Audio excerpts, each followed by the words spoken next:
যদি 2 রাকাত নামাজের পরে বসতে হয়, এটাকে প্রথম বৈঠক বলে। আপনারা বসেন না? জোরে বলেন না, বসেন কি না? কেউ যদি না বসে তাহলে তার ওয়াজিব ছুটে যাবে, সাহস সিজদা করতে হবে।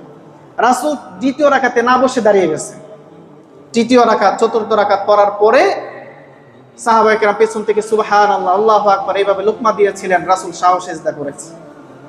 যিনি সকল নবী রাসূলদের ইমাম, যিনি কিয়ামত পর্যন্ত যত ইমাম পৃথিবীতে হবে, খতিব হবে, তাদেরও ইমাম, সেই প্রিয় নবীজির যদি নামাজে সাহস সিজদা লাগতে পারে, আপনার ইমামের সাহস সিজদা হলে সমস্যা আছে? আরো জোরে বলেন।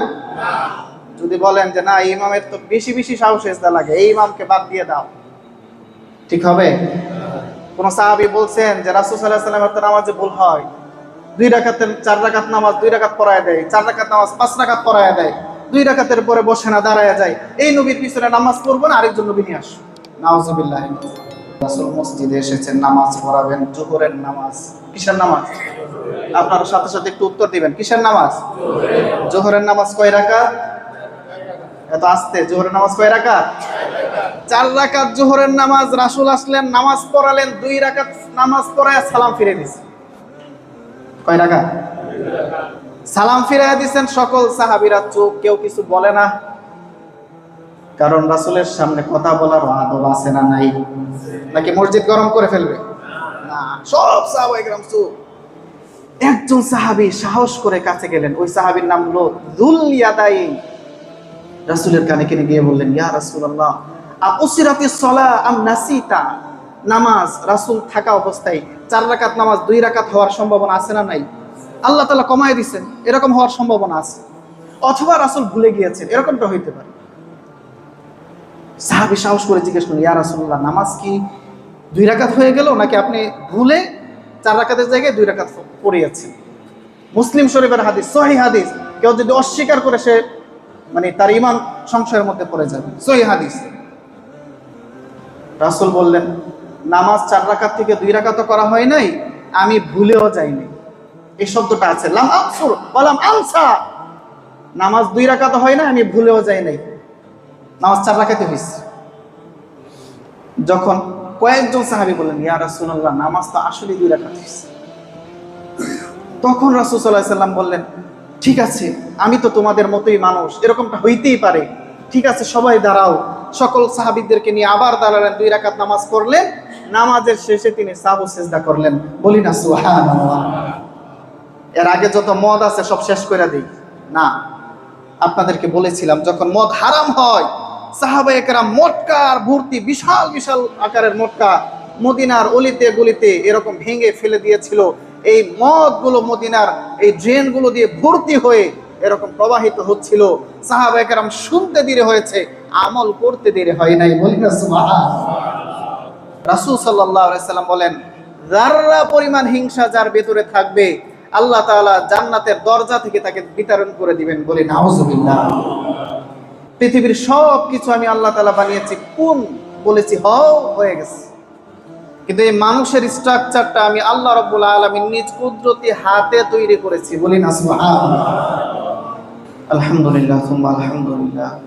অসংখ্য অগণিত শুকরিয়া আদায় করছি সেই মহিয়ান গরিয়ান সর্বশক্তিমান আল্লাহ রাব্বুল ইজ্জত ওয়াল জালালের দরবারে, যিনি অত্যন্ত মহব্বত করে আর ভালোবেসে দীর্ঘ 1 সপ্তাহ পর আমাদের হায়াতকে দীর্ঘায়িত করে জুমার দিন জুমার নামাজে আসার বসার, কোরআন হাদিস থেকে দ্বীনি কিছু কথা শোনার সুযোগ করে দিয়েছেন, সেই মহান মালিকের দরবারে লক্ষ কোটি শুকরিয়া আদায় করছি।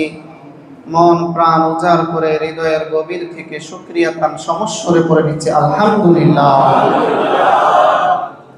অসংখ্য অগণিত দরুদ ও সালাম, রহমত, শান্তি বর্ষিত হোক বিশ্ব মানবতার শান্তির দূত, সকল নবী ও রাসূলদের ইমাম ও সরদার, ইমামুল মুরসালিন, সাইয়্যিদুল মুরসালিন, খাতামুন নবিয়্যিন, মুহাম্মাদুর রাসূলুল্লাহ সাল্লাল্লাহু আলাইহি ওয়াসাল্লাম। মুহতারাম হাজিরিন, এই পৃথিবীতে রব্বুল আলামিন হাজারো কোটি কোটি মাখলুকাত সৃষ্টি করেছেন, কিন্তু এই মাখলুকাতের মধ্যে সর্বশ্রেষ্ঠ মাখলুক হিসাবে আল্লাহ তাআলা মানুষকে বানিয়েছেন। বলি সুবহানাল্লাহ। কোনো সন্দেহ আছে আপনাদের? না।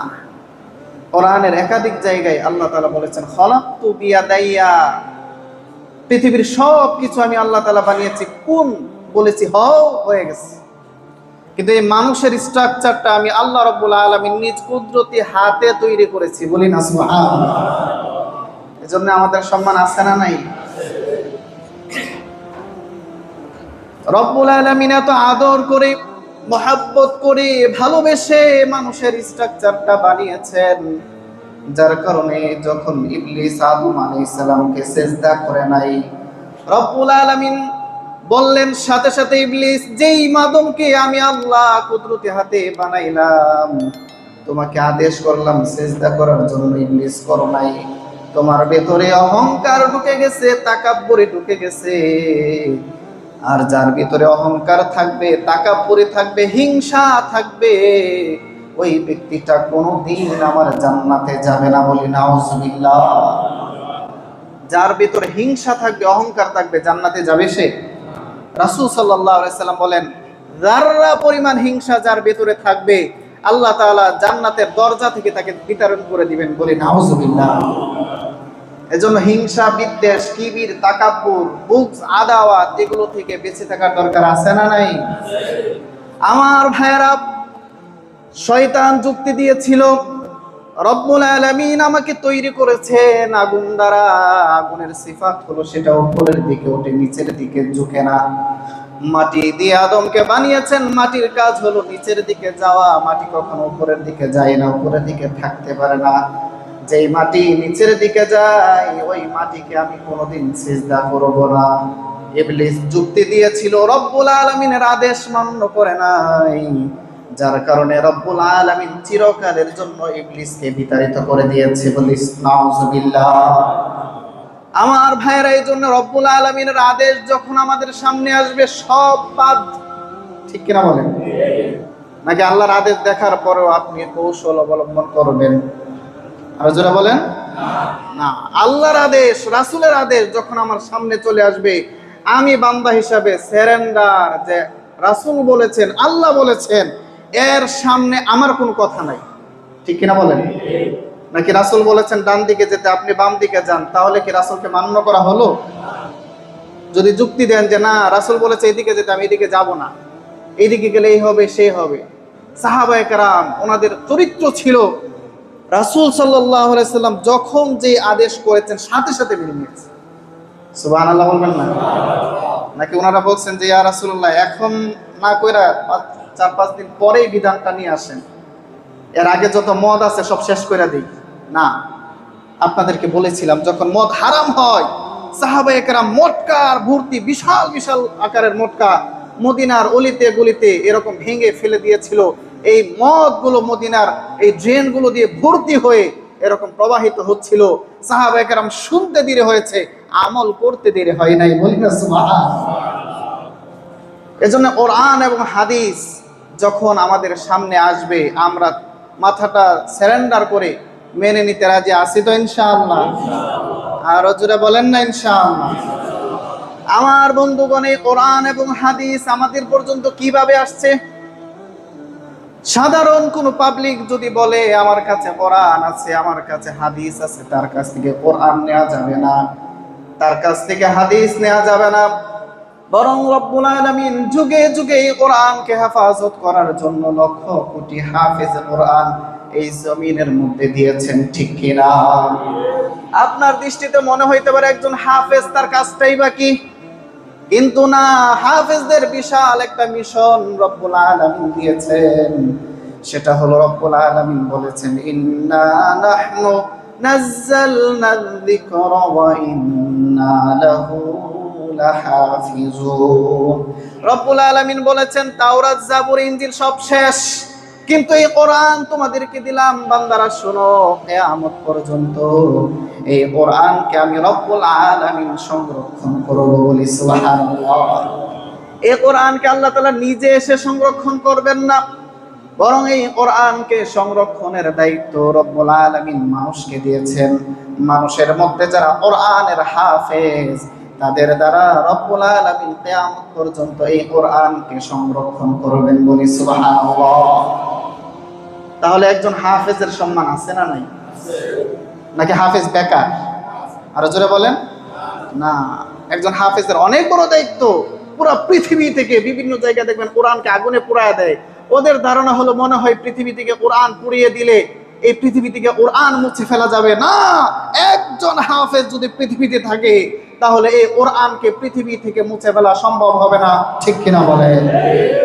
এজন্য আমার ভাইরা, সন্তানদেরকে হাফেজ বানাতে হবে। যাদের হৃদয়ে কোরআন আছে, যাদের হৃদয়ে কোরআনের স্থান, ওই হৃদয়টাকে আল্লাহ তাআলা আলোকিত করে দেন, বলি না সুবহানাল্লাহ। শুধু তাই নয়, বিশ্বনবী বলেন যারা হাফেজ হয় ওই হাফেজের পরিবারের 10 জন মানুষ যদি জাহান্নামে চলে যায়, ওই হাফেজকে রব্বুল আলামিন বলবেন, হাফেজ সাহেব শুনেন, দুনিয়ার জীবনে কোরআন পড়েছেন, কোরআন মেনেছেন, কোরআন অনুযায়ী আমল করেছেন, কোরআনের দাওয়াত মানুষকে দিয়েছেন, আপনার পরিবারের এমন 10 জন মানুষ যারা জাহান্নামে চলে গেছে তাদেরকে নির্বাচন করে খুঁজে খুঁজে আপনি জান্নাতে নিয়ে যান। সুবহানাল্লাহ। কয়জন? আরো জোরে বলেন, কয়জন? আর যদি ওই হাফেজটা আবার আলেম হয়ে যায়, দীর্ঘ 16 বছর 17 বছর ইলমে সরফ, ইলমে নাহু, ইলমে বালাগাত, ইলমে মানতিক, ইলমুল মাআনি, ইলমুল হাদিস, ইলমুল ফিকহ, যত ধরনের ইলম আছে সব কিছু পড়েছে। পড়ার পরে যখন কোন হাফেজ আলেম হয়ে যায়, মুফতি হয়ে যায়, উলামায়ে কেরাম বলেন ওই হাফেজ তার পরিবারের 70 জন মানুষকে সুপারিশ করে জান্নাতে নিয়ে যাবে। এজন্য সন্তানদেরকে হাফেজ আলেম বানানো দরকার, আছে না নাই? আরো জোরে বলতে হবে, আছে না নাই?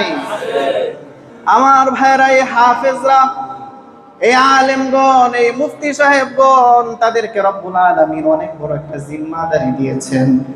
জিম্মাদারিটা কি? কোরআনের সঠিক কথা, হাদিসের সঠিক কথা মানুষের কাছে পৌঁছাইতে হবে, ঠিক কিনা বলেন? নাকি হক কথা টাকার বিনিময়ে বন্ধ করে দিবে? কি বলেন? না, যারা কোরআন পড়েছে, হাদিস পড়েছে, সত্য কথা বলতে হবে। বিনিময়ে যদি তার জীবনও চলে যায় তারপরে বলতে হবে, ঠিক কিনা বলেন? আমার ভাইয়েরা, ইলম প্রচার প্রসারের বিভিন্ন মাধ্যম আছে। কেউ মাদ্রাসায় পড়ায়, কেউ মসজিদের ইমাম, কেউ বা খতিব, কেউ বা দাঈ, কেউ বা আলোচক, কেউ বা ওয়াইজ, কেউ বা অনলাইনে, কেউ বা অফলাইনে, কেউ বা মানুষের বাড়িতে গিয়ে, কেউ বা দাওয়াত ও তাবলীগের মাধ্যমে মানুষের কাছে দিন পৌঁছায়। দিন পৌঁছানোর বিভিন্ন মাধ্যম জমিনের মধ্যে আছে না নাই? আরো জোরে বলেন, আছে না নাই? সকলের কাজ হলো দিনকে বিজয়ী করা। কারণ এই দিন যদি বিজয়ী হয়ে যায়, সমাজে যদি দিন প্রতিষ্ঠা হয়ে যায়, সমাজের মধ্যে নেই ইনসাফ, যিনি প্রতিষ্ঠা করে দিবেন তিনি কে? আরো জোরে বলেন, কে? আমার ভাইয়েরা, এই দিন প্রচারের ক্ষেত্রে গিয়ে আলেম উলামাদের জবান দ্বারা বিভিন্ন সময় স্লিপ অফ টাং, ভুলে একটা কথা জবান দিয়ে বের হয়ে যায়। হইতে পারে কি পারে না? আরো জোরে বলেন। নাকি আপনার ইমাম সাহেব, আপনার খতিব সাহেব, আপনার আলোচক, আপনার দায়ী, তিনি ফেরেশতা? আরো জোরে বলেন। কোন ফেরেশতা কি ইমাম হইতে পারবে? যদি ফেরেশতাকে ইমাম হিসেবে এনে বসায় দেন, আপনাদের নামাজ হবে না? কারো নামাজ হবে না। সর্বকালের সর্বশ্রেষ্ঠ ইমাম ছিলেন মুহাম্মাদুর রাসূলুল্লাহ। সকলে বলেন সাল্লাল্লাহু। আমার নবী ছিলেন ইসলামের সর্বপ্রথম ইমাম, খতিব, দাঈ। রব্বুল আলামিন মেরাজের রজনীতে বাইতুল মুকাদ্দাসে রাসূলকে নিয়ে গেলেন। রাসূল বলেন, আমি গিয়ে দেখলাম সমস্ত নবী রাসূলদেরকে রব্বুল আলামিন কাতার বন্দি করে বাইতুল মুকাদ্দাসের মধ্যে দাঁড় করিয়ে দিয়েছে। সুবহানাল্লাহ। সব নবী রাসূল কাতার বন্দি, ইমামতি করবে কে? জিবরিল আলাইহিস সালাম দেখলেন রাসূল এদিক সেদিক তাকাচ্ছে, কে ইমামতি করবে? জিবরিল আলাইহিস সালাম বললেন, ইয়া রাসূলুল্লাহ, ইয়া হাবিবাল্লাহ, এদিক সেদিক তাকানোর কোনো দরকার নাই, বরং সকল নবী রাসূলদের ইমাম হিসাবে আল্লাহ তাআলা আপনাকে নিযুক্ত করার জন্য সকল নবী রাসূলদেরকে পেছনে দাঁড়িয়ে আজকের দিনে আল্লাহ তাআলা আপনাকে ইমাম বানিয়ে দিয়েছেন। বলি সুবহানাল্লাহ। সমস্ত নবী রাসূলদের ইমাম হলেন আমাদের নবী হযরত মুহাম্মদুর রাসূলুল্লাহ সাল্লাল্লাহু আলাইহি ওয়াসাল্লাম। এই সংবাদ শুনে আমরা খুশি না বেজার? কম না বেশি? এমন নবী পেয়েছি যিনি সকল নবী রাসূলদের ইমামতি করেছেন। এই রেকর্ডটা পৃথিবীর আর কোন নবী রাসূলদের নাই। বলি না সুবহানাল্লাহ। আমার ভাইরা, আমার রাসূল ইমামতি করেছেন মসজিদে নববীতে। যতদিন রাসূল জীবিত ছিলেন ততদিন ইমামতি করেছেন। আমার নবী হলেন দুনিয়ার মধ্যে কিয়ামত পর্যন্ত যত ইমাম হবেন, যত খতিব হবেন, যত আলোচক হবেন, যত দায়ী হবেন, যত মুসল্লি হবেন, সবার আইডল। ঠিক কিনা বলেন? নাকি ইমাম সাহেব ইমামতি করবে রাসূলের সুন্নাহ ছাড়া? কি বলেন আপনারা? রাসূলের অনুমতি ছাড়া, রাসূলের ইজাজত ছাড়া, রাসূলের হাদিসের বিরুদ্ধে গিয়ে কোন ইমাম যদি ইমামতি করে তার ইমামতি সঠিক হবে কি? আরো জোরে বলেন। সঠিক হবে না। রাসূল ইমামতি করেছেন, কিভাবে ইমামতি করতে হবে ওই ইমামতি করার হাদিস, ইমামতি করার মাসআলা মাসাইল কোন ইমাম সাহেবের যদি জানা না থাকে ওই ইমামের ইমামতি করা ঠিক হবে না। ঠিক কিনা বলেন? এজন্য ইমাম তাকে নিযুক্ত করতে হবে যিনি সবকিছু জানেন। অনেক মসজিদে আমরা দেখি কিছু বইপত্র পড়েছে, শুধু হাফেজ, নামাজের মাসালা মাসাইল কিছুই জানা নাই। এরকম ইমামও আমাদের সমাজে আছে না নাই? আবার অনেক মসজিদের মধ্যে মাশাআল্লাহ দেশ ছেড়া আলেম, হাফেজ, শাইখুল হাদিস, মুহাদ্দিস ওনারাও ইমাম হিসাবে আছেন। বলি না সুবহানাল্লাহ। আমার ভাইরা, সর্বশ্রেষ্ঠ ইমাম ছিলেন প্রিয় নবীজি। রাসূলের ইমামতির ঘটনা কোরআনে হাদিসে একাধিকবার এসেছে। রাসূল ইমামতি করেছেন, সাহাবীদের নিয়ে আলোচনা করেছেন। কিছুক্ষণ আগে বলেছি দায়ী যারা মানুষকে আল্লাহর দিকে ডাকে তাদের মুখ দিয়েও ভুল কথা বের হয়, তাদের মাধ্যমে অন্যায় অপরাধ অনিচ্ছা সত্ত্বে হয়ে যেতে পারে। নামাজ পড়াতে গিয়ে আপনার ইমামেরও ভুল হতে পারে। ঠিক কিনা বলেন? নাকি আপনার ইমামের ভুল হবে না? আর জোরে বলেন। ভুল হবে, কারণ ভুল নাই যার সে হলো ফেরেশতা। ভুল নাই যার সে কি? ফেরেশতা। মানুষের ভুল হবে। 3টা হাদিস বলবো আপনাদেরকে, সংক্ষিপ্তভাবে শুনেন। সাহাবী আবু হুরায়রা রাদিয়াল্লাহু তাআলা আনহু, বুখারী শরীফের মধ্যে এসেছে হাদিস, মুসলিম শরীফের মধ্যে এসেছে 573 নম্বর হাদিস। আপনারা নোট করেন, পরে দেখে নেবেন। আবু হুরায়রা রাদিয়াল্লাহু তাআলা আনহু বলেন রাসূল মসজিদে এসেছেন, নামাজ পড়াবেন, যোহরের নামাজ। কিসের নামাজ? আপনারা সাথে সাথে একটু উত্তর দিবেন। কিসের নামাজ? যোহরের নামাজ কয় রাকাত? এত আস্তে। যোহরের নামাজ কয় রাকাত? 4 রাকাত যোহরের নামাজ। রাসূল আসলেন, নামাজ পড়ালেন, 2 রাকাত নামাজ পড়ায় সালাম ফিরে দিয়েছেন। কয় রাকাত? 2 রাকাত। সালাম ফিরে দিয়েছেন। সকল সাহাবীরা চুপ, কেউ কিছু বলে না, কারণ রাসূলের সামনে কথা বলার আদব আছে না নাই? নাকি মসজিদ গরম করে ফেলবে? না, সব সাহাবায়ে কেরাম চুপ। একজন সাহাবী সাহস করে কাছে গেলেন। ওই সাহাবীর নাম হলো যুল ইয়াদাইন। রাসূলের কানে কানে গিয়ে বললেন, ইয়া রাসূলুল্লাহ, আকুসিরাতিস সালাহ আম নাসিতা। নামাজ রাসূল থাকা অবস্থায় 4 রাকাত নামাজ 2 রাকাত হওয়ার সম্ভাবনা আছে না নাই? আল্লাহ তাআলা কমায় দিয়েছেন, এরকম হওয়ার সম্ভাবনা আছে। অথবা রাসূল ভুলে গিয়েছেন, এরকমটা হইতে পারে। সাহাবী সাহস করে জিজ্ঞেস করলেন, ইয়া রাসূলুল্লাহ, নামাজ কি 2 রাকাত হয়ে গেল নাকি আপনি ভুলে 4 রাকাতের জায়গায় 2 রাকাত পড়িয়েছেন? মুসলিম শরীফের হাদিস, সহিহ হাদিস। কেউ যদি অস্বীকার করে সে মানে তার ঈমান সংশয়ের মধ্যে পড়ে যাবে। সহিহ হাদিস। রাসূল বললেন, নামাজ 4 রাকাত থেকে 2 রাকাত করা হয় নাই, আমি ভুলেও যাইনি। এই শব্দটা আছে, লাম আকসুর ওয়া লাম আনসা। নামাজ 2 রাকাত হয় না, আমি ভুলেও যাই নাই, নামাজ 4 রাকাতে হয়েছে। যখন কয়েকজন সাহাবী বললেন, ইয়া রাসূলুল্লাহ, নামাজ তো আসলে 2 রাকাত হয়েছে, তখন রাসূল সাল্লাল্লাহু আলাইহি সাল্লাম বললেন, ঠিক আছে, আমি তো তোমাদের মতোই মানুষ, এরকমটা হইতেই পারে, ঠিক আছে, সবাই দাঁড়াও। সকল সাহাবীদেরকে নিয়ে আবার দাঁড়ালেন, 2 রাকাত নামাজ পড়লেন। নামাজের শেষে তিনি সাহু সিজদা করলেন। বলি না সুবহানাল্লাহ।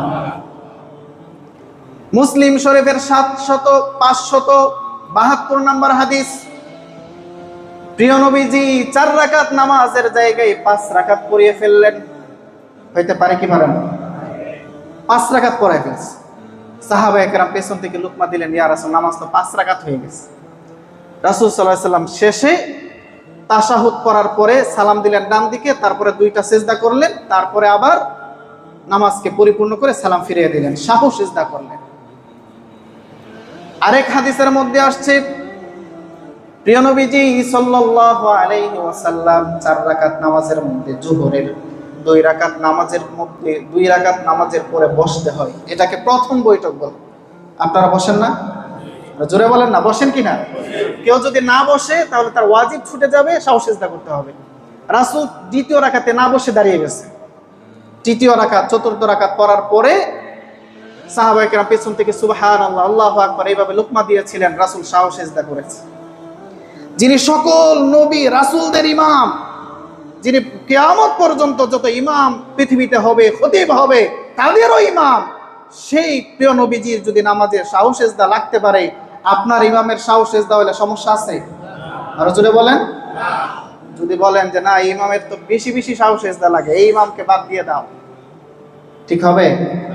কোন সাহাবী বলছেন যে রাসূল সাল্লাল্লাহু আলাইহি ওয়াসাল্লামের তো নামাজে ভুল হয়, 2 রাকাতের 4 রাকাত নামাজ 2 রাকাত পড়ায় দেয়, 4 রাকাত নামাজ 5 রাকাত পড়ায় দেয়, 2 রাকাতের পরে বসে না দাঁড়ায় যায়, এই নবীর পিছনে নামাজ পড়বো না, আরেকজন নবী নিয়ে আসো। নাউজুবিল্লাহ। এরকম কেউ করেছেন? আমার ভাইয়েরা, এই জন্য আপনাদের ইমাম যারা আছে, শুধু এই এরিয়াতেই অনেক ইমাম সাহেবরা আছে, জালেশ্বর আছে, মোল্লানগর আছে, এদিকে আন্নুর আছে, অনেক মসজিদের। এক মসজিদের ইমাম সাহেব আমাকে বলতেছিলেন যে ভাই ওই দিন কি হয়েছে জানেন? আমি বললাম যে না, উনি নামাজ পড়াইছেন ওযু ছাড়া। নাম বলবো না কোন ইমাম সাহেব, হইতে পারে কি পারে না? নাকি আপনি বলবেন যে না হুজুরের এই ভুল হইতে পারে না, কেন হইল? না, আবু দাউদ শরীফের মধ্যে 3টা রিওয়ায়াত আসছে। এটা এই হাদিসের মান নিয়ে আমার একটু সন্দেহ আছে, কিন্তু হাদিসটা এসেছে সহিহ না, কিন্তু হাসান বা হাসান লিগাইরি এই পর্যায়ের হাদিস হবে। রাসূল সাল্লাল্লাহু আলাইহি ওয়াসাল্লাম মসজিদে আসলেন, ইমামতি করবেন, সাহাবায়ে কেরাম সকলে অপেক্ষায় আছে, ইমামতি করবেন। আসার পরে সাহাবায়ে কেরাম দাঁড়ালেন, রাসূল সাল্লাল্লাহু আলাইহি ওয়াসাল্লাম বললেন সাহাবীরা ঘটনা একটা ঘটে গেছে, সবাই দাঁড়াও। সাহাবায়ে কেরাম বুঝে ফেলছেন কি ঘটনা ঘটছে, উনি আস্তে করে ওনার হুজরার ভিতরে চলে গেলেন। যাওয়ার পরে উনি আবার আসলেন, আসার পরে সাহাবীদেরকে নামাজ পড়ালেন। আবু হুরায়রা রাদিয়াল্লাহু তাআলা আনহু তিনি বলেন, আমি দেখলাম যে রাসূল যে গোসল করে আসছে, ফরজ গোসল, এই বাবরি চুল থেকে এরকম টপ টপ করে পানি পড়তেছিল, বলি না আল্লাহু আকবার। তার মানে উনি ফরজ গোসল মনে নাই, নামাজ পড়াতে চলে আসছে। এরকম হইতে পারে কি পারে না? নাকি অসম্ভব? মানুষের দ্বারাই তো ভুল হইতে পারে। তো এই জন্য আমার ভাইয়েরা, যেটা বোঝানোর উদ্দেশ্য, শাহু সিজদা ইমামদের লাগবেই। রাসূল সাল্লাল্লাহু আলাইহি ওয়াসাল্লামেরও লেগেছে, আপনাদের ইমাম সাহেবদেরও লাগবে, কিয়ামত পর্যন্ত যত ইমাম আসবে তাদেরও লাগবে। আর ভয়ঙ্কর একটা বিষয় বলি, আমাদের আশপাশেই এক ইমামের কাছ থেকে শুনেছি যে এক জায়গায় এক ইমাম ছিল, শাহু সিজদা দিলেই মুসল্লিরা কানাঘুষা করে। শেষ পর্যন্ত ওই ইমাম সাহেব শাহু সিজদা দেওয়া বাদ দিয়ে দিছে, নামাজে ভুল হয় শাহু সিজদা দেয়। বলেন তো নামাজ হবে? আমি এখন একজন ইমাম সাহেবকে চিনি আমার এলাকার, তার শাহু সিজদা ওয়াজিব হয়েছে, ওই মাসালা পরবর্তীতে এলাকায় আমি ফতোয়া দিয়েছি যে ওই নামাজকে সকল মুসল্লিদের দোহরাতে হবে, এখনো পর্যন্ত ওই নামাজটা আদায় করেন। নাউজুবিল্লাহ বলবেন না? এইরকম মানুষও তো সমাজে ইমাম হয়ে বসে আছে। আমার ভাইরা, কোরআন হাদিসের কথা অনুযায়ী ইমামতি করতে গেলে যেটা ইমাম সাহেব বলবে ওইটাই মানতে হবে, কারণ কোরআন হাদিস আপনি বেশি জানেন না, ইমাম সাহেব বেশি জানে।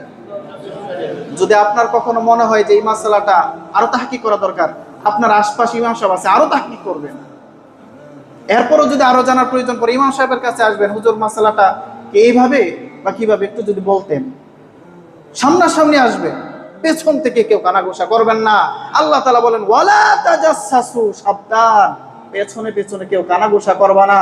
আইয়ুহিব্বু আহাদুকুম আইয়াকুলা লাহমা আখি মাইতান ফাকারিহতুমু, তোমাদের কেউ কি পছন্দ করে যে তার ভাই মারা গেছে, ওই মৃত ভাইয়ের গোশতটা তাকে খাওয়ানো হবে, এটা কি তোমাদের কেউ পছন্দ করে? অবশ্যই আপনারা পছন্দ করবেন না। তাহলে এই তাজাসসুস, কানাঘুষা, মানুষের ছিদ্রান্বেষণ করা, পেছনে এরকম অন্যায় খুঁজতে থাকা, এটা কোনো মানুষের কাজ হতে পারে? আমার ভাইরা, আরেকটা মাসালা আপনাদেরকে বলে দিই। রাসূল সাল্লাল্লাহু আলাইহি সাল্লামের হুজরা যারা হজে গিয়েছেন, অনেকে হজে গিয়েছেন, উমরায় গিয়েছেন, যারা হজে গিয়েছে দেখবেন মসজিদে নববী এবং রাসূল সাল্লাল্লাহু আলাইহি সাল্লামের হুজরা মুবারক একদম কাছাকাছি ছিল। কি ছিল? একদম কাছাকাছি। যাদের সুযোগ হবে আপনারা দেখবেন।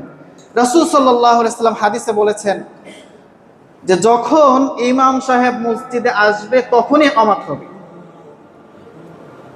এরকম না যে ইমাম সাহেব এখনো মসজিদে আসে নাই, সবাই দাঁড়ায় আছে।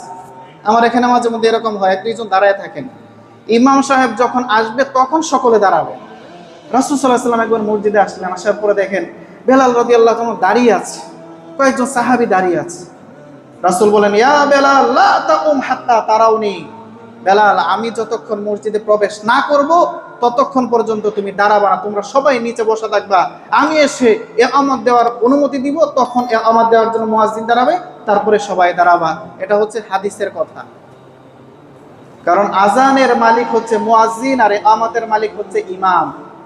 আল ইমামু যামিনুন ওয়াল মুয়াজ্জিনু মু'তামানুন। আজান দিবে কে? এত আস্তে কে দিবে আজান? আপনাদের এখানে নিযুক্ত মুয়াজ্জিন আছে না নাই? খাদেম আছে না নাই? তাদের আলাদা মাসিক হাদিয়া আছে না নাই? নিযুক্ত ইমাম থাকা অবস্থায়, আমি আপনাদের ইমাম, আমি থাকা অবস্থায় বাইতুল্লাহর ইমামও যদি চলে আসে, ফতোয়া হলো ওই মসজিদের ইমাম যিনি সেই ইমামতি করবে। আপনার মসজিদের মুয়াজ্জিন তিনি যতদিন মসজিদে থাকবে ততদিন তিনি আজান দিবে। ওই মুয়াজ্জিনকে সরাইয়া দিয়া যে না আমি আজকে আজান দিতে মন চাইতেছে আমি আজান দেই, জীবনও আপনার জন্য এটা উচিত হবে না। ঠিক কিনা বলেন? মুয়াজ্জিন নাই, খাদেম আছে। খাদেম নাই, তখন আপনাদের মধ্যে যাদের আজান বিশুদ্ধ তাই সে আইসা আজান দিবেন। আপনার আজান যদি অশুদ্ধ হয় আপনি আজান দিতে আইসেন না। কিন্তু এখন আমাদের অবস্থা হয়ে গেল শুদ্ধ আজানের অধিকার এরকম মানুষ খুঁজেই পাওয়া যায় না। ঠিক কিনা বলেন? আপনার একজন সন্তান হয়েছে, আপনার নাতি হয়েছে, পুতি হয়েছে, ওদের কানের মধ্যে আজান দেওয়ার দরকার আছে না নাই? এজন্য আপনাদের কাছে আমার অনুরোধ, সকলে আজান বিশুদ্ধ করে শিখে নেবেন। মুয়াজ্জিন সাহেবের কাছে আসবেন, অনেক চমৎকার আজান দেয়, আমাদের কাছে আসবেন, আপনার আজান শুদ্ধ করে দিন। কিন্তু ইমাম, মুয়াজ্জিন, খাদেম তারা থাকা অবস্থায় অন্য কারোর জন্য আজান ইকামত দেওয়া অনুচিত। রাসূল বলেন, মান আযানা ফাহুয়া ইউকিমু, যে আজান দিছে সে ইকামত দিবে। অনেক সময় হইতে পারে যে আজান দিছে তাকে বাদ দিয়ে আমরা অন্যজন ইকামত দেওয়া শুরু করে দিয়েছি। না, যে আজান দিছে সে ইকামত দিবে। যে আজান দিছে সে যদি অনুপস্থিত হয়, কোনো অসুবিধা হয়, তখন অন্য একজন ইকামত দিতে পারবে। এটা কোরআন এবং হাদিসের কথা। আমার ভাইরা, আরেকটা বিষয় আপনাদের সামনে ক্লিয়ার করি, সেটা হলো আপনাদের জীবনে অসুস্থতা আছে না নাই? নাকি সবাই সুস্থ? আল্লাহ তাআলা আমাদেরকে সুস্থ জিন্দেগি দান করুন, সকলে বলে আমিন। অসুস্থতা দুই ধরনের। কয় ধরনের? দুই ধরনের। এক নম্বর অসুস্থতা হলো শারীরিক, আরেক ধরনের অসুস্থতা হলো মানসিক। শারীরিক, মানসিক সব ধরনের অসুস্থতার ঔষধ কোরআনে কারীমের মধ্যে আছে না নাই? নাকি কোনো সন্দেহ আছে? আল্লাহ তাআলা বলেন, ফিহি শিফাউল লিন-নাস ওয়া নুনাজ্জিলু মিনাল কোরআন মা হুয়া শিফাউন। এই যে কোরআন আমি নাজিল করেছি, কোরআনে আমি আল্লাহ তাআলা তোমাদের জন্য শিফা রেখে দিয়েছি। সুবহানাল্লাহ। এজন্য যে ঘরের মধ্যে কোরআনের তেলাওয়াত আছে ওই ঘরের মধ্যে বালা মুসিবত কম আসে। যে ঘরে কোরআনের তেলাওয়াত আছে জিন ভূতের আসরও কম হয়। ঠিক কিনা বলেন? আর যে ঘরে কোরআনের তেলাওয়াত নাই, গান বাজনা বেশি হয়, শয়তান এসে ঢুকে ওই বাচ্চাগুলোকে অসুবিধার মধ্যে ফেলে দেয়। দেখবেন আপনার বাচ্চা নতুন হয়েছে, হঠাৎ করে কান্নাকাটি করে, শরীর লাল হয়ে যায়, নীল হয়ে যায়, অসুস্থতার মধ্যে পড়ে যায়। কোরআন মহা ঔষধ। একটা ঘটনা বলবো, বুখারী শরীফের 21-32 নম্বর হাদিস, ভালো করে শুনবেন। বুখারী শরীফের হাদিস নিয়ে আপনাদের কোনো সন্দেহ আছে? বুখারী মুসলিম যখন কোন ইমাম সাহেব বলবে, কোন মুহাদ্দিস সাহেব, বুখারীতে আছে মুসলিমে আছে, কোনো সন্দেহ নাই এটা সহিহ হাদিস। অন্য কোন হাদিসের কিতাব হলে সেটা বলতে হবে যে এটা সহিহ বা এটা হাসান, অথবা সহিহ লিজাতিহি, সহিহ লিগাইরিহি, হাসান লিজাতি, হাসান লিগাইরিহি, হাসান, তারপরে হচ্ছে এরকম ভাবে জয়ীফ, এরকম বলতে হবে। বুখারী মুসলিমের হাদিস নিয়ে কোনো সন্দেহ নাই। 21-32 মানে 2132 নম্বর হাদিস। আবু সাঈদ খুদরি রাদিয়াল্লাহু তাআলা বর্ণনা করেন যে সাহাবায়ে কেরামের একটা জামাত মরুভূমিতে সফর করতেছিল। হঠাৎ করে তারা একটা উপত্যকায় গেলেন, একটা এলাকার কাছে গেলেন, গোষ্ঠীর কাছে গেলেন, গিয়ে বললেন যে ভাইরা আমরা তো দীর্ঘ সফর করে আসছি, খাবার দাবার কিছু নাই, কিছু খাবার দিবেন।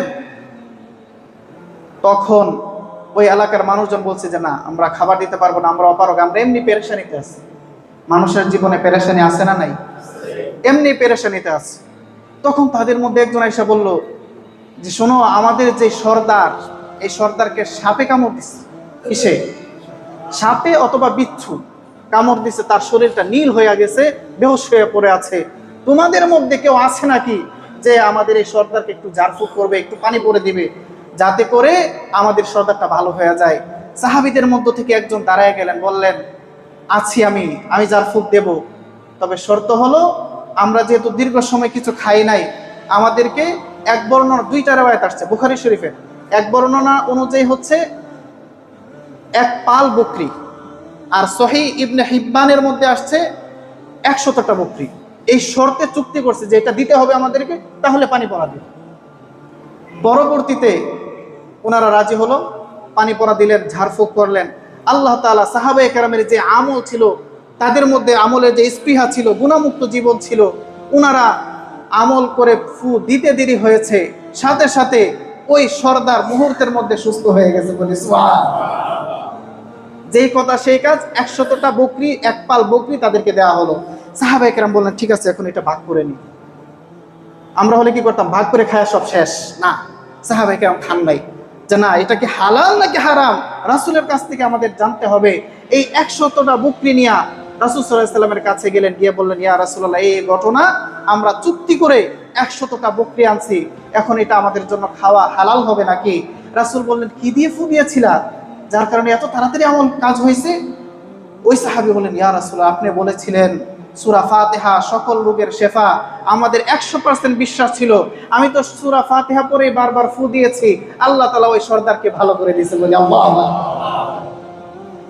এখন জিজ্ঞেস করলেন ইয়া রাসূলুল্লাহ, এই যে 100টা বকরি, এটা কি আমরা খাবো, আমাদের জন্য কি হালাল হবে? রাসূল সাল্লাল্লাহু আলাইহি ওয়াসাল্লাম বললেন তোমরা ভাগ করে নাও, আর যদি তোমাদের কাছে এক্সট্রা একটা বকরি থাকে ওইটা আমাকে দিও, আমি নবীও তোমাদের ওই বকরিটা খাবো। বলি সুবহানাল্লাহ। তাহলে চুক্তি করে ঝাড়ফুঁক করে পানি দিয়ে টাকা নেওয়া, এরকম ভাবে বকরি নেওয়া জায়েজ আছে না নাই? হাদিসটা এসেছে হাদিসের কোন কিতাবে বলেন? কোন কিতাবে? বুখারী শরীফে। বলেন না কোন কিতাবে? বুখারী শরীফ। বর্তমান জমানায় আপনাদের যারা ইমাম সাহেব আছেন, কেউ যদি বিপদে পড়ে পানি পড়া নেওয়ার দরকার আছে না নাই? আমি প্রথম যখন আপনাদের মসজিদে আসি, কোনো কিছুই চিনি না, ফজরের পরে একজন মহিলা আমার কাছে আইসা, এই যে বাহিরে দাঁড়ায় বৃদ্ধ একজন মা আইসা বলতেছে যে হুজুর আমার বাসায় যেতে হবে ইমিডিয়েটলি। আমি বললাম যে না, আমি একাকি যাবো না, আমার মুয়াজ্জিন আছে, উনি সবকিছু চিনে, মুয়াজ্জিন সাথে নিয়ে তারপরে আমি যাবো, কারণ হঠাৎ করে গেলাম, মানুষের বিপদ আছে না নাই? লোক মুখে বাজে কথা আছে না নাই? একজন মানুষের চরিত্রের মধ্যে কালিমা লেপন করা বড় সহজ, কিন্তু সেটার দায়ভার, সেটার গুনাহ কতটা ভয়াবহ, ওই ব্যক্তি যতক্ষণ ক্ষমা না করবে আল্লাহ তাআলা পর্যন্ত ক্ষমা করবে না। ঠিক কিনা বলে? মুয়াজ্জিন সাহেবকে নিয়ে গেলাম, গিয়ে দেখলাম ছোট্ট একটা মেয়ে জিনে ধরছে, ও একদম বেহুশ হয়ে আছে, চিৎকার করছে। কারণ আমি যদি বলতাম যে না আমি এগুলো করতে পারবো না, আপনাদের ইমাম হিসাবে আমার একটা দায়িত্ব আছে না নাই? আমার বাইরে গেলাম, 1 ঘন্টা সময় ওই জিন বলতেছে যে না হুজুর আমি ছাড়বো না, ও আমাকে লাথি মারছে, ওরা আমি ছাড়বো না, ওরা আমি মেরে ফেলবো। আমি বললাম আমি এসেছি, মুয়াজ্জিন সাহেব এসেছে, যেতেই হবে, না গেলে তোমাকে জ্বালিয়ে পড়ে ছাড়কার করবো। প্রায় 40 মিনিট পরে ও যেতে বাধ্য হয়েছে। এই যে কাজটা করা, বিভিন্ন সময় পানি পড়া দেয়া, আমি তো বিশ্বাস করি পৃথিবীর কোন আলেম এতটা অর্থলোভী হয়ে যায় না যে বলবে যে ভাই পানি পড়া দিলাম আমাকে 100 টাকা দিতেই হবে। কোন ইমাম বলবে এরকম কথা? আপনাদের বিশ্বাস হয়? আমার ভাইরা অনেক সময় খুশি হয়ে 150 টাকা দেন। আমাদের সভাপতি সাহেব একবার পানি পড়া নিছে, বলছে হুজুর টাকা দিতে হবে। আমি বললাম যে কিচ্ছু দিতে হবে না, বললো যে খুশি হয়ে হুজুর আপনাকে কিছু টাকা দিলাম। উনি দিয়েছেন, আমি নিয়েছি, অসুবিধা আছে কি? কিন্তু বিষয়টা ক্লিয়ার করি, অনেক সময় আমি এখানে আসার পর থেকে আপনাদেরকে আমার মুয়াজ্জিন খাদেমের মাধ্যমে বলেছি যে দেখেন একটা বিষয় ক্লিয়ার, কেউ যেন পানি পড়া নেওয়ার জন্য কোনো মহিলা আমার রুম পর্যন্ত যেন যেতে না পারে, এটা আপনাদের দায়িত্ব। যদি যায় তাহলে আপনাদেরকে আমি পাকড়াও করব। 2-3 বার উপরে যেতে চাইছিল, সাথে সাথে বাধা দিয়ে দিছি। মুয়াজ্জিন আছে, আলামিন এখানে নাই, সেও সাক্ষী আছে। হঠাৎ করে এক বাচ্চা অসুস্থ চিৎকার করতেছে, ওর কান্না থামেই না। বলেন তো বাচ্চা যদি অসুস্থ থাকে মার মন কি ভালো থাকে? বাচ্চা যদি অসুস্থ হয় মায়ের কি ঘুম আসে? মা পাগল হয়ে গেছে, আমার কাছে ওই বাচ্চা কোলে নিয়ে বাবা আসছে আমার রুমের ভেতরে। আসার পরে আমি পানি পড়া দিচ্ছি, দেখলাম যে চিৎকার করেছে। আমি বললাম যে ভাই আশপাশে মানুষ আছে, এত জোরে চিৎকার করলে তো সমস্যা, বাচ্চা দিয়ে আসেন, পানি নিয়ে আসেন, পানি আমি পরে দেই, তাহলে কাজ হয়ে যাবে ইনশাআল্লাহ। ওই ব্যক্তি আমার রুম থেকে বের হয়েছে, 5 সেকেন্ডের ভিতরে আবার আমার রুমে আসছে। আমি বললাম যে ভাই এত তাড়াতাড়ি কিভাবে আসলেন, আপনার বাসায় গিয়ে আসতে তো 5 মিনিট লাগার কথা। বললো যে হুজুর আপনার রুমের বাহিরে আমার ওয়াইফ দাঁড়িয়ে আছে। আমি বললাম আস্তাগফিরুল্লাহ, আপনার ওয়াইফ আমার রুমের বাইরে দাঁড়াবে মানে নিজ দিয়ে তো আসেই নিষেধ। সাথে সাথে বললাম যে তাড়াতাড়ি পাঠিয়ে দেন। পরবর্তীতে পানি পড়া দিয়ে দিলাম, ওই বাবা চলে গেল, মা তো সাথে সাথেই চলে গেল। এখানে আমি নিষেধ করেছি মুয়াজ্জিনকে, খাদেমকে, তারপরও আমার অজানা সত্ত্বে আমার রুমের বাইরে কোনো মহিলা আসছে, আমার কোনো দোষ আছে? আপনাদের সবাই বলতে হবে কোনো দোষ আছে কি? এখন যদি বলেন পানি পড়ার জন্য হুজুরের রুমে মহিলা যায়, মহিলা যাতায়াত করে, তাহলে এটা অন্যায় হবে কি হবে না? আপনাদের সামনে আমি স্পষ্ট ঘোষণা দিচ্ছি, পানি পড়ার জন্য আমার এই রুম পর্যন্ত কেউ যাবেন না। আসরের পরে 10 মিনিট এখানে বসবো, প্রত্যেক নামাজের পরে আমি আছি, পানি পড়া লাগলে মসজিদের এই নিচতলার ভিতর থেকে পানি নিতে হবে। রুমে থাকলে মুয়াজ্জিন খাদেম দিয়ে পাঠাবেন। আল্লাহর ওয়াস্তে কোনো পুরুষ পর্যন্ত পানি পড়া নেওয়ার জন্য আমার রুমে যাবেন না, এটা আপনাদেরকে আমি নিষেধ করলাম। 2 নাম্বার, অনেকে এসে বলেন হুজুর তাবিজ দিতে হবে। বর্তমান যুগটা যে ব্ল্যাক ম্যাজিকের যুগ, আপনারা তো কিছুই জানেন না। ওই দিন একবার একটা ছবি পাঠিয়েছে, মাগুর মাছ চিনেন আপনারা? কথা বলেন না, চিনেন না? মাগুর মাছ এক জেলের জালের মধ্যে উঠছে, মাগুর মাছের মুখ সেলাই করা সুতা দিয়া, পরে ওর পেট কাটা হলো, ভেতরে তাবিজ। কি তাবিজ? ব্ল্যাক ম্যাজিক করা হয়েছে, হয়তো কোনো ভাইয়ের অথবা কোনো বোনের নামে ব্ল্যাক ম্যাজিক করা হয়েছে। এই মাগুর মাছ মুখ বন্ধ করলে খাবার খেতে পারবে? ও ছটফট করতে করতে নদীর ভেতরে মারা যাবে। যেই ব্যক্তির নামে এই কালো ম্যাজিক বা ব্ল্যাক ম্যাজিক করা হয়েছিল, ওই ব্যক্তিটা মাছ যখন মারা যাবে, ওই ব্যক্তিটা সাথে সাথে মারা যাবে বলে নাউজুবিল্লাহ। এই সকল ব্ল্যাক ম্যাজিক শিরিকের বিরুদ্ধে কোরআনের তাবিজের দরকার আছে না নাই? অনেক সময় অনেকে আয়েশা বলে এই সমস্যা এই সমস্যা দিতেই হবে। তখন আমি বলি যে ভাই তাবিজ দেব, তবে শর্ত একটা, সেটা কি? তাবিজের একটা ইফেক্ট আছে, যে তাবিজ দেয় তার উপরে মুদ্রা চলে আসে, ওইটা থেকে বাঁচার জন্য কিছু টাকা সদকা করতে হবে। আপনার ইমাম খাবে না, এতিমখানায় দিবে, রাস্তা ফকির মিসকিনকে দিবে। যদি রাজি থাকেন তাহলে কিছু টাকা দিতে হবে। এরকম ঘটনা ঘটছে, আমি আজকে ক্লিয়ার করছি বিষয়টা। আমাদের এক মুসল্লি আছে, আমি মুয়াজ্জিন সাহেব সহ তার বাসায় গিয়ে তদবির করে আসছি, দুষ্টপুরীর তদবির, দীর্ঘ সময় ধরে 1 ঘন্টা। আমাদেরকে কোনো হাদিয়া দেওয়া হয় নাই, আলহামদুলিল্লাহ, দরকার নাই। ইমাম মুয়াজ্জিন তারা মুসল্লিদের খেদমতে কাজ করবে। আসার পরে 2 দিন পর্যন্ত আমার মাথা ব্যথা। পরবর্তীতে আমি নিজের পকেট থেকে টাকা সদকা করেছি, তারপরে মাথা ব্যথা কমেছে। আমার এই 2.5 বছরের জীবনে সর্বোচ্চ 5 থেকে 6টা তাবিজ দিয়েছি আপনাদেরকে। এটা আমার কোনো পেশা নয়। আজকে আপনাদের সামনে আমি ঘোষণা দিচ্ছি, যত জীবন আপনাদের ইমাম হিসেবে আসি, কোনোদিন আমি তাবিজ দেব না। সম্পূর্ণ নিষেধ। তাবিজের জন্য কেউ আসবেন না। যদি প্রয়োজন পড়ে কোনো একজন কবিরাজের ঠিকানা আপনাদেরকে দিয়ে দিই। সর্বশেষ একটা ঘটনা বলি আপনাদেরকে। এই যে একাধিক হাদিস বর্ণনা করলাম, এই হাদিসের রাবিকে ইমাম বুখারী রাহমাতুল্লাহি আলাইহি। বলেন না কে? আমাদের কাছে সহিহ হাদিসের যে ভান্ডারটা এসেছে, আসলে ওনার মাধ্যমে এসেছে। উনি দীর্ঘ 17 বছর পর্যন্ত প্রায় 3 লক্ষ, আরেক বর্ণনা আসছে 5 লক্ষ হাদিস নিয়ে ঘাটাঘাটি করতে করতে করতে করতে একটা হাদিস লিখবেন। উনি উজু করেছেন, 2 রাকাত নামাজ পড়েছেন, মুরাকাবায় বসেছেন। মুরাকাবার মধ্যে রাসূল সাল্লাল্লাহু আলাইহি সাল্লামের পক্ষ থেকে এজাজত এসেছে যে ইমাম বুখারী তুমি এই হাদিসটা লিখতে পারো। তখন উনি হাদিসটা লিখেছেন। তাহলে এই হাদিস সহিহ হবে কি হবে না? 17 বছর ধরে ইমাম বুখারী শুধু বুখারী শরীফ লিখেছেন। ইমাম মুসলিম, ইমাম তিরমিজি, ওনারা সবাই হলেন ইমাম বুখারীর ছাত্র। ওনার জীবনের একটা ঘটনা আপনাদেরকে বলি। ঘটনাটা কি?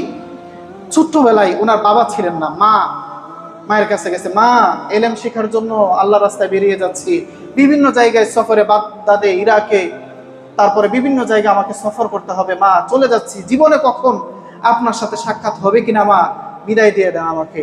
উনি মায়ের কাছে বিদায় চাইলেন। বিদায় চাওয়ার পরে চলে যাবেন, মা একটা থলে দিছে। কি দিছে? থলে, পুটলা। আমাদের গ্রাম অঞ্চলে আগে দেখতাম যে টাকা পয়সা রাখার জন্য একটা এরকম কাপড় দিয়ে বানায় রাখতো কোমরের সাথে, এরকম একটা পুতলা দিলেন, মা বললেন যে বাবা এটার ভিতরে 1000 স্বর্ণ মুদ্রা আছে। কয় হাজার? মনোযোগ দিয়ে শুনবেন, 1000 স্বর্ণ মুদ্রা, এটা তুমি তোমার এলেম শেখার জন্য তুমি খরচ করবা। উনি সফরে বেরিয়ে গেলেন। সফর করতে করতে করতে করতে বিভিন্ন মানুষের সাথে পরিচয়, হঠাৎ করে এক লোকের সাথে পরিচয় হলো। রাস্তাঘাটে যখন আমরা সফর করি বিভিন্ন মানুষের সাথে পরিচয় হয় কি হয় না? হয়।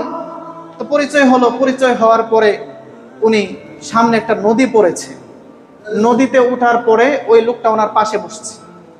বসার পরে যে কোনো ভাবে ওই লোকটা জেনে গেছে যে ইমাম বুখারী রহমাতুল্লাহি আলাইহির কাছে 1000 স্বর্ণ মুদ্রা আছে। ওই লোকের ভেতরে এরকম ভাবে অর্থের লোভ জেগে গেছে। আমি যে ঘটনাটা বলতেছি এটা ইংরেজিতেও আছে বিভিন্ন বইয়ের মধ্যে, the story of the golden coins, স্বর্ণ মুদ্রার ঘটনা। এটা আপনারা অনলাইনে সার্চ করবেন, পেয়ে যাবেন। তো উনি এই স্বর্ণ মুদ্রা নিয়ে বসে আছেন, হঠাৎ করে ওই লোকটা নৌকার মধ্যে চিৎকার চেঁচামেচি শুরু করে দিছে।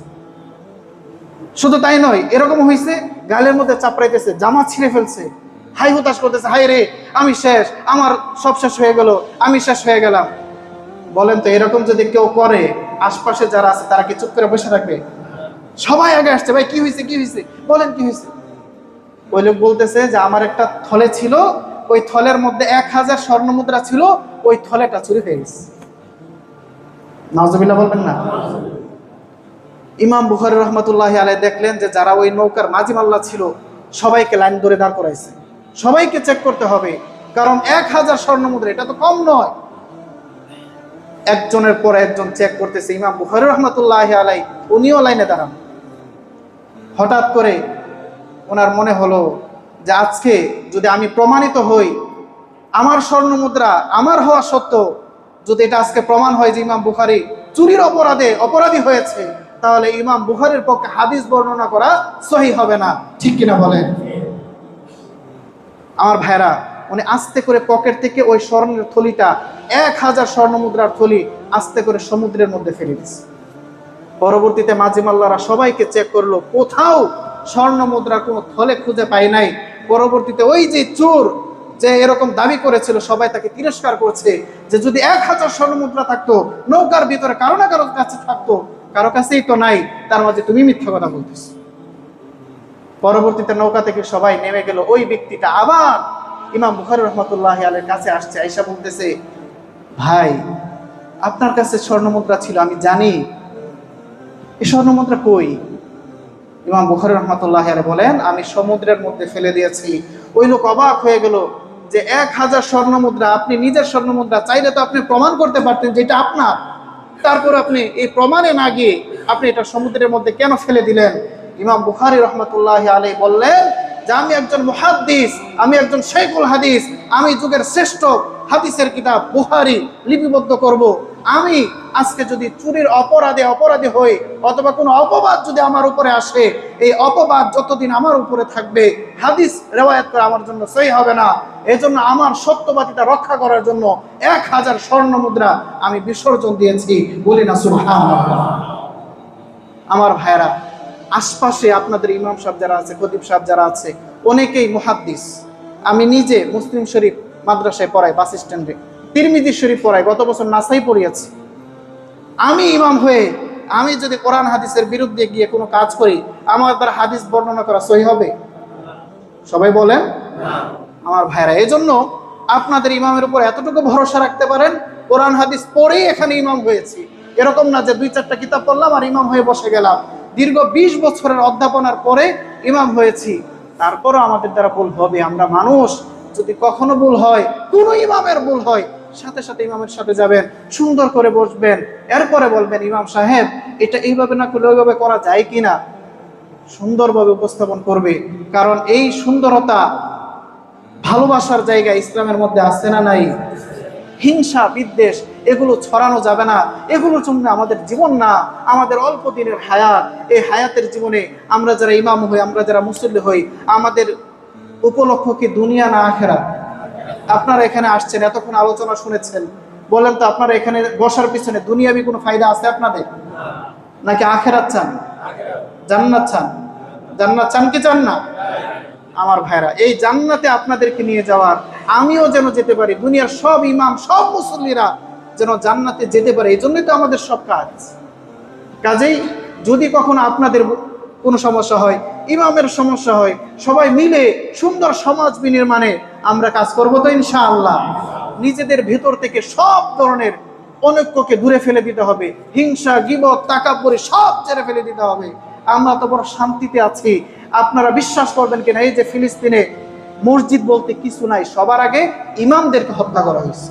কারণ ইমাম থাকলে জামাত হবে, ইমাম নাই জামাতও নাই, আলাদা নামাজ পড়তে হবে। এজন্য ইমামদের সাথে থাকবেন, আপনাদের নিজেদের আমলকে ইসলাহ করবেন, শয়তানের কোনো ধরনের শয়তানি নফসের ভেতরে জায়গা করে দিবেন না। পারবেন তো ইনশাআল্লাহ? সবাই মিলেমিশে, ভাইয়ে ভাইয়ে ভুল বুঝাবুঝি হতে পারে, তাই বলে ভাইকে আলাদা করা ইসলাম সমর্থন করে না, বরং ভাইকে বুকে জড়িয়ে সেই বিষয়টার সমাধান করার নামই হলো ইসলাম। ঠিক কিনা বলে? সর্বশেষ একটা ঘটনা আমি চেয়েছিলাম আজকে বলবো না, তারপরে বলে দেই। দুনিয়ার মধ্যে 10 জন সাহাবীর ব্যাপারে রাসূল সাল্লাল্লাহু আলাইহি ওয়াসাল্লাম বলেছেন তারা জান্নাতি। কয়জন? সব সাহাবীরাই জান্নাতে যাবে, কোরআনের আয়াতে আছে, কিন্তু 10 জনের নাম নিয়ে রাসূল বলেছেন আবু বকর, ওমর, উসমান, আলী, তালহা ইবনে উবাইদুল্লাহ, জুবাইর ইবনুল আওয়াম, আব্দুর রহমান ইবনে আউফ, তারপরে সাদ ইবনে আবি ওয়াক্কাস, সাঈদ ইবনে জুবাইর, এই 10 জন সাহাবী। রাসূল সাল্লাল্লাহু আলাইহি ওয়াসাল্লামের ইন্তেকাল হয়ে গেল। আবু বকর রাদিয়াল্লাহু তাআলা খেলাফত কাল শেষ। উমর রাদিয়াল্লাহু তাআলা খেলাফত কালে এই সাদ ইবনে আবি ওয়াক্কাস বুজুর্গ সাহাবী, বয়স হয়ে গেছে, উনি কুফার এক মসজিদের ইমাম এবং খতিব নিয়োগ হলেন। নবীজি ইমামতি করেছেন, সাহাবীরা ইমামতি করেছেন, যুগে যুগে আলেম ওলামারা ইমামতি করেছেন। উনি ইমাম হলেন। হওয়ার পরে উমর রাদিয়াল্লাহু তাআলার কাছে একটা চিঠি গেল যে এই সাদ ইবনে আবি ওয়াক্কাস রাদিয়াল্লাহু তাআলার ব্যাপারে আমাদের অভিযোগ আছে। কি আছে? কথা বলেন না, কি আছে? অভিযোগ আছে। উমর রাদিয়াল্লাহু তাআলা চিঠি পাওয়ার পরে সাথে সাথে অ্যাকশনে যান নাই যে না এই ইমামের বিরুদ্ধে অপরাধের আসছে, অ্যাকশনে চলে যায় না। গোয়েন্দা পাঠালেন, ওই এলাকায় গিয়ে সব মানুষের মতামত নেওয়া শুরু হলো। 1 জন 2 জন 3 জন 4 জন সব মুসল্লিদের মতামত নেওয়া হলো।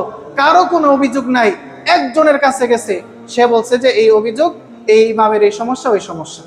উমর রাদিয়াল্লাহু তাআলা বুঝে ফেলেন যে কি সমস্যা, আসলে কোনো সমস্যাই না, আসলে কি না, কোনো সমস্যাই না। কিন্তু আমাদের আসলে মনের মধ্যে ইয়াটা কম, সাহাবীদের গায়রত ছিল অনেক বেশি। এই সাদ ইবনে আবি ওয়াক্কাস রাদিয়াল্লাহু তাআলা, আমার মনের কথা হলো যে আমি, আমাদের এই পাশে সভাপতি সাহেব আছে, ওই পাশে কে আছে আমি ওনাকে চিনিও না, কিন্তু এই দুই পাশে যারা আছেন আল্লাহর কসম করে বলি আমার সকল মুসল্লিকে সমান ভালোবাসি, বিন্দু পরিমাণ কোনো তারতম্য আমি করি না। ঠিক কিনা বলে? এটা একজন ইমামের কাজ। অনেক ইমাম সাহেব আছে এক মুসল্লির সাথে ভালো মহব্বত লাগায়, আরেক মুসল্লির সাথে না, সবাই আমার সাথে সমান।